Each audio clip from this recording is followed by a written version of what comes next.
हिंदुस्तान की तामीर, उसकी कल्पना नहीं हो सकती है मुसलमानों के बगैर। कि हिंदुस्तान के मुसलमान के बगैर आप हिंदुस्तान की कल्पना नहीं कर सकते हैं। अगर आप करते हैं तो वो हिंदू पाकिस्तान होगा। दिक्कत ये हो रही है कि मुस्लिम कम्युनिटी को लेकर जो पूरी की पूरी डिबेट चल रही, ये पूरा विमर्श चल रहा। 60-50 तक अजान होती थी तो उसके बाद कोई अच्छा सीन आता था कि लोग गले मिल रहे हैं, या मेले में दो पिछड़े भाई मिल गए। 80-90 के बाद जो फिल्में बनी, अजान के बाद बॉम्ब ब्लास्ट हुए, ये पूरा जो डेमोनाइजेशन का एक प्रोजेक्ट, जिसको हिंदी में फिलहाल दानवीकरण कहते हैं, हालांकि अच्छा शब्द नहीं है, लेकिन दानवीकरण, डेमोनाइजेशन, ये जो नफरत का सामान चल रहा है।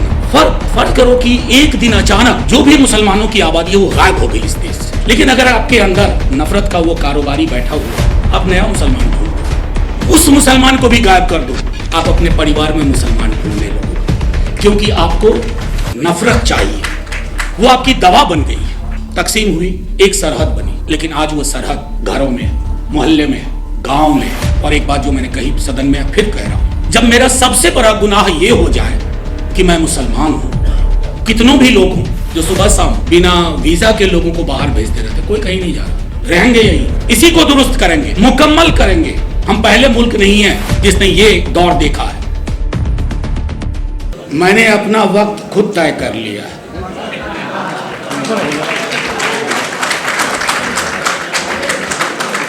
और मैं अभी के वक्त में बोलूंगा, बहादुर शाह जफर तक नहीं जाऊंगा, क्योंकि आज के हालात पे हम बात करने को बैठे हैं। बहादुर शाह जफर तक गए तो बहुत सारे बादशाह आएंगे, बहुत सारी चीज़ें आएंगी। बादशाहों की दुनिया से, राजाओं की दुनिया से हमें वैसे भी बहुत मोहब्बत नहीं रही है। बहरहाल उसी बहादुर शाह जफर के नाम एक है, लगता नहीं है जी मेरा उजड़े दयार में। बहरहाल शुक्रिया शाहिद भाई फॉर डूइंग दिस। सबको बुलाने के लिए, मीडिया के हमारे साथी, आपके बगैर तो कोई अफसाना पूरा ही नहीं होता। तमाम हमारे दोस्त, यकीनन एक बात कहूं कि जो लोग आप सामने में हैं, डायस से ऐसा नहीं है कि कोई चीज़ कम जानते हैं, लेकिन संवाद का एक जरिया है, तो इसके लिए शाहिद भाई बहुत शुक्रिया। सलमान साहब, इकरा, राकेश जी, इफ्तिकार साहब, सफीउल साहब, मैंने जब ये टॉपिक देखा तो सोचा शाहिद भाई से शिकायत करूंगा। आप कह रहे हो future of Muslims in today's India. मैं कहता हूं can we imagine India without in Muslims. Hindustan की तामीर, उसकी कल्पना नहीं हो सकती है मुसलमानों के बगैर। हम बहुत डिफर करते हो हम राकेश जी, लेकिन इस बात को हम सब मानते हैं कि हिंदुस्तान के मुसलमान के बगैर आप हिंदुस्तान की कल्पना नहीं कर सकते हैं। अगर आप करते हैं तो वो हिंदू पाकिस्तान होगा। और जिसके लिए नेहरू, गांधी, पटेल, बाबा साहब सबने अपने अपने तरीके से हमें बताया था कि वो नहीं करना। एक वाकये से शुरुआत करता हूं। मेरे गांव में, बिहार से आता हूं, एक छोटा सा गांव है, अब और भी छोटा हो गया है। पहले पिछड़ा था, अब और भी पिछड़ा हो गया है। कोसी कमिश्नरी में, सहरसा जिले में है वो गांव। तो मैं 77-78 की बात होगी, तकरीबन 10 बरस का होऊंगा। तो एक खंडहर नुमा चीज़ हमने देखी। तो मैंने किसी से पूछा, शहर से गांव जा रहा था, कि ये क्या है। तो बताया गया कि नेहरू के कम्युनिटी डेवलपमेंट प्रोजेक्ट में ये मिलन मंदिर बना था।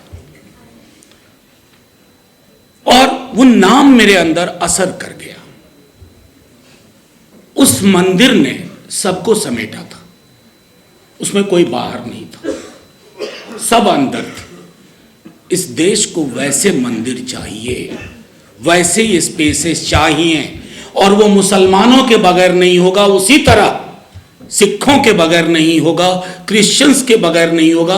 मैं अक्सर जब दुनिया के अलग अलग देशों में जाता हूँ तो मैं एक चीज़ तो जरूर मानता हूँ हम अद्भुत देश हैं भाई।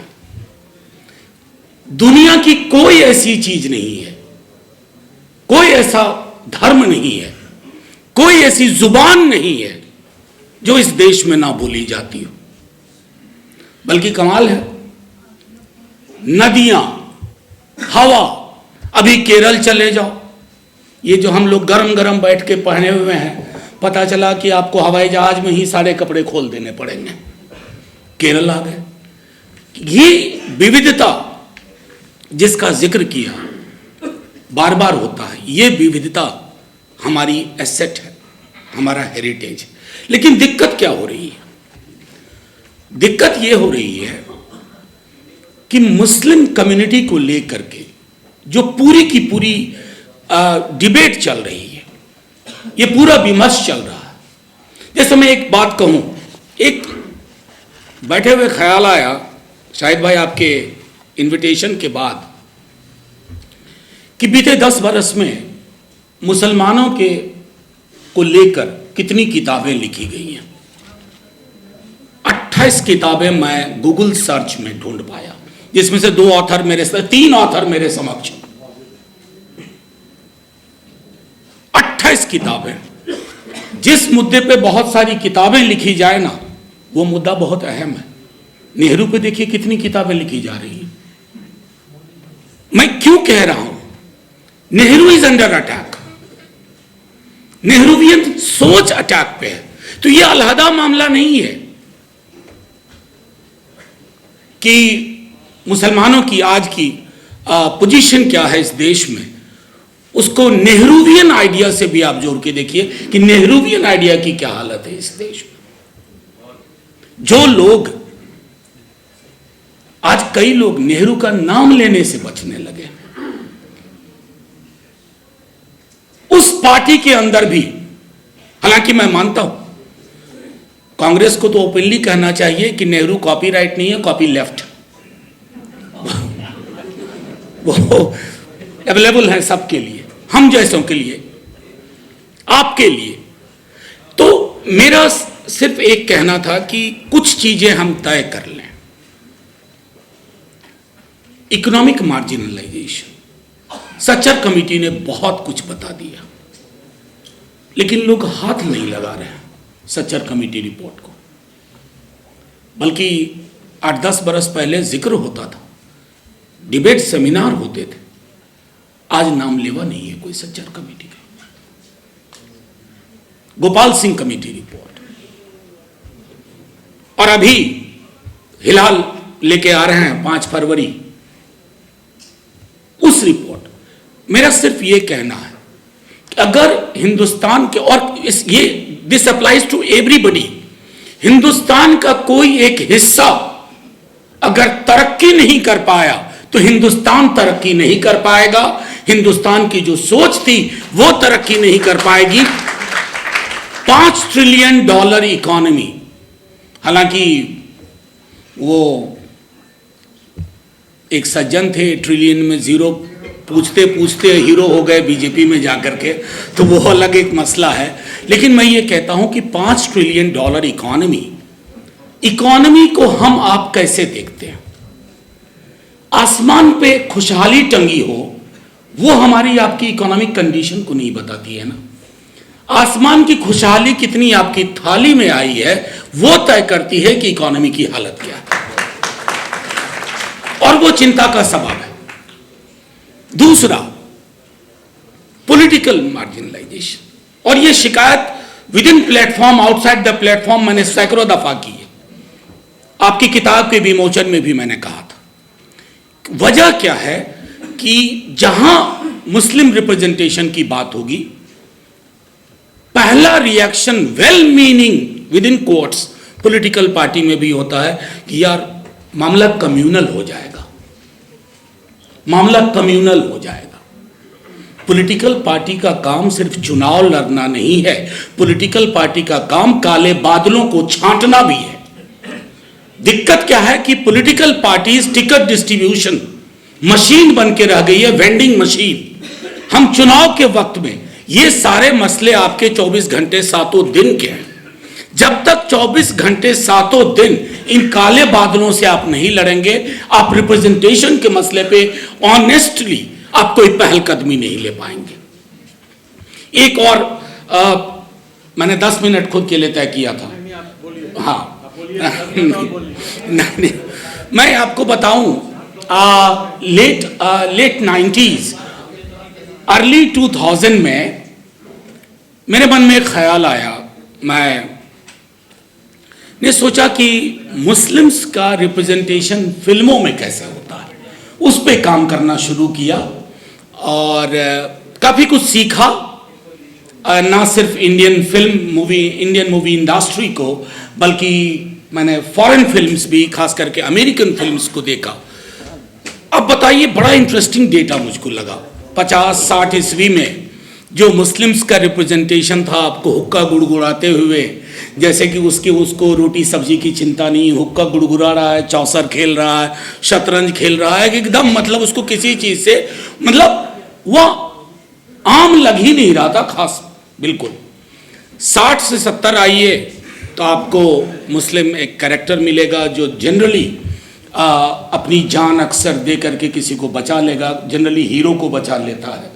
तो वो जान देने के लिए पैदा हुआ था, जान देकर उसकी कहानी खत्म। 60-50 तक अजान होती थी, तो उसके बाद कोई अच्छा सीन आता था कि लोग गले मिल रहे हैं या मेले में दो पिछड़े भाई मिल गए। लेकिन 80-90 से, और इसका ताल्लुक देश के एक आंदोलन से है जिसकी वजह से फिजा बहुत खराब हुई। और यकीन मानिए इफ्तिकार साहब, मैं मानता हूं, मैंने दंगों पे काम किया है और मेरी पीएचडी भी दंगों पे और भागलपुर के ही दंगे पे है। लेकिन मैं आपको एक बात कहूं, गलतियां हर पॉलिटिकल पार्टी ने की हैं, लेकिन हमारे हाथ गिरबान तक चले जाते थे। आज हाथ जेब में रख करके चलना पड़ रहा है। ये मुश्किल है। तो फिर मैं आइए फिल्मों पे आता हूं। तो 80-90 के बाद जो फिल्में बनी, अजान के बाद बॉम्ब ब्लास्ट हुए, ये पूरा जो डेमोनाइजेशन का एक प्रोजेक्ट था, जिसको हिंदी में दानवीकरण कहते हैं, हालांकि अच्छा शब्द नहीं है, लेकिन दानवीकरण, डेमोनाइजेशन। अब उस प्रोजेक्ट को आप देखिए, उसने क्या किया है। यहां मेन स्ट्रीम टेलीविजन चैनल कम ही दिख रहे हैं, हाँ सब हमारे टाइप ही हैं, बिखरे हुए। वो एक शेर है, बहुत प्यारा सा, नैरा नूर जी ने गाया है उसको, कोई हम सफ़र भी मिला कोई, मुझे हम सफ़र भी मिला कोई, तो शिकस्ता हाल मेरी तरह। तो मेन स्ट्रीम मीडिया में जो टेलीविजन चैनल्स हैं, उन्होंने उस डेमोनाइजेशन प्रोजेक्ट को कैसे लिया है। और मैं कई दफ़ा कह चुका हूँ, सदन में हाल के अपने एक छोटी सी तकरीर में मैंने बात कही थी कि ये जो नफरत का सामान चल रहा है ना, फर्ज करो कि एक दिन अचानक जो भी मुसलमानों की आबादी है वो गायब हो गई इस देश से, लेकिन अगर आपके अंदर नफरत का वो कारोबारी बैठा हुआ है, आप नया मुसलमान ढूंढ लोगे। उस मुसलमान को भी गायब कर दो, आप अपने परिवार में मुसलमान ढूंढने लगोगे, क्योंकि आपको नफरत चाहिए। वो आपकी दवा बन गई है, वो आपकी दवा बन गई है, उसको खत्म करना होगा। तभी जाकर के जब हम बात करेंगे future of Muslim Indian Muslims, तो कुछ सही बात होगी, चाहे पॉलिटिकल रिप्रेजेंटेशन की बात हो या इकोनॉमिक मार्जिनलाइजेशन को रोकने की बात हो। और आखिरी चीज जो मैं कहूंगा, तकसीम हुई थी, तकसीम हुई, एक सरहद बनी, लेकिन आज वो सरहद घरों में है, मोहल्ले में है, गांव में है। और एक बात जो मैंने कही सदन में, फिर कह रहा हूं, जब मेरा सबसे बड़ा गुनाह ये हो जाए कि मैं मुसलमान हूं। बहुत साल पहले कांग्रेस के दौर में ही राही मासूम रजा ने लिखा था, मेरा नाम मुसलमानों जैसा है। बहुत प्यारी कविता है। और हाल में एक यंग पोएट ने लिखा, मैं मुसलमान हूं, मैं जानता हूं मैं मारा जाऊंगा। ये कविताएं यथार्थ बताती हैं, हकीकत बयां करती है। चुभेगी, चुभनी चाहिए भी। संवाद होने के लिए जहन साफ होना चाहिए। बंद दिमाग से संवाद नहीं होता, खुले मन से ही खुली बातचीत होती है। और खुले मन से जब खुली बातचीत होगी, और यकीनन एक कहूं, कितनों भी लोग हों जो सुबह शाम बिना वीजा के लोगों को बाहर भेजते रहते, कोई कहीं नहीं जा रहा, रहेंगे यहीं, इसी को दुरुस्त करेंगे, मुकम्मल करेंगे। हम पहले मुल्क नहीं है जिसने ये दौर देखा है, इस दौर से भी निकलेंगे। वो सुबह बढ़िया से आएगी, सिर्फ फिर नहीं आएगी। शुक्रिया साथियों, अगर इस पूरी बातचीत में मैंने किसी का दिल दुखाया हो तो माफी। पूरी कोशिश होती है, हम और राकेश भाई एक ही यूनिवर्सिटी से हैं,